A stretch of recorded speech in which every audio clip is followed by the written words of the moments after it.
DK Shivakumar CM ಆಗಿ 1 ತಿಂಗಳು ಪೂರ್ಣ. ಕುಟುಂಬ ಸಮೇತ ಸಿದ್ದರಾಮಯ್ಯ ನಿವಾಸಕ್ಕೆ ಭೇಟಿ, ಆತ್ಮೀಯ ಮಾತುಕತೆ. ಮುಖ್ಯಮಂತ್ರಿ ಡಿಕೆ ಶಿವಕುಮಾರ್ ಅವರು ಮುಖ್ಯಮಂತ್ರಿ ಸ್ಥಾನದಲ್ಲಿ 1 ತಿಂಗಳು ಪೂರ್ಣಗೊಳಿಸಿರುವ ಹಿನ್ನೆಲೆಯಲ್ಲಿ ಅವರ ಪತ್ನಿ ಉಷಾ ಡಿಕೆ ಶಿವಕುಮಾರ್ ಹಾಗೂ ಸಹೋದರ ಡಿಕೆ ಸುರೇಶ್ ಅವರೊಂದಿಗೆ ಮಾಜಿ ಮುಖ್ಯಮಂತ್ರಿ ಸಿದ್ದರಾಮಯ್ಯ ಅವರ ನಿವಾಸಕ್ಕೆ ಭೇಟಿ ನೀಡಿ ಶುಭಾಶಯ ಕೋರಿದ ಘಟನೆ ರಾಜಕೀಯ ವಲಯದಲ್ಲಿ ಗಮನ ಸೆಳೆದಿದೆ. ಈ ಭೇಟಿಯ ವೇಳೆ ಡಿಕೆ ಶಿವಕುಮಾರ್ ಅವರು ಸಿದ್ದರಾಮಯ್ಯ ಅವರಿಗೆ ಪುಷ್ಪಗುಚ್ಛ ನೀಡಿ ಅಭಿನಂದಿಸಿದರು.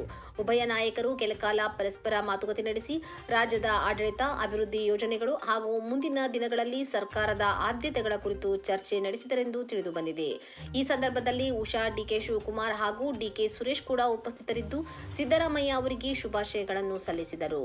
ಮುಖ್ಯಮಂತ್ರಿ ಸ್ಥಾನವನ್ನು ಅಲಂಕರಿಸಿ 1 ತಿಂಗಳು ಪೂರ್ಣಗೊಳಿಸಿರುವ ಹಿನ್ನೆಲೆಯಲ್ಲಿ ಸರ್ಕಾರ ಕೈಗೊಂಡಿರುವ ಪ್ರಮುಖ ನಿರ್ಧಾರಗಳು, ಜನಪರ ಯೋಜನೆಗಳ ಅನುಷ್ಠಾನ ಹಾಗೂ ಆಡಳಿತಾತ್ಮಕ ಸುಧಾರಣೆಗಳ ಬಗ್ಗೆ ಕೂಡ ಅನೌಪಚಾರಿಕವಾಗಿ ಚರ್ಚೆ ನಡೆದಿರುವ ಸಾಧ್ಯತೆ ಇದೆ.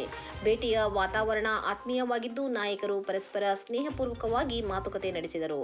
ರಾಜ್ಯದ ರಾಜಕೀಯದಲ್ಲಿ ಡಿಕೆ ಶಿವಕುಮಾರ್ ಮತ್ತು ಸಿದ್ದರಾಮಯ್ಯ ಇಬ್ಬರೂ ಕಾಂಗ್ರೆಸ್ನ ಪ್ರಮುಖ ನಾಯಕರಾಗಿದ್ದು, ಈ ಭೇಟಿ ಪಕ್ಷದ ಒಗ್ಗಟ್ಟು ಹಾಗೂ ಸಮನ್ವಯದ ಸಂದೇಶವನ್ನು ಸಾರುವಂತಿದೆ ಎಂದು ರಾಜಕೀಯ ವಿಶ್ಲೇಷಕರು ಅಭಿಪ್ರಾಯಪಟ್ಟಿದ್ದಾರೆ.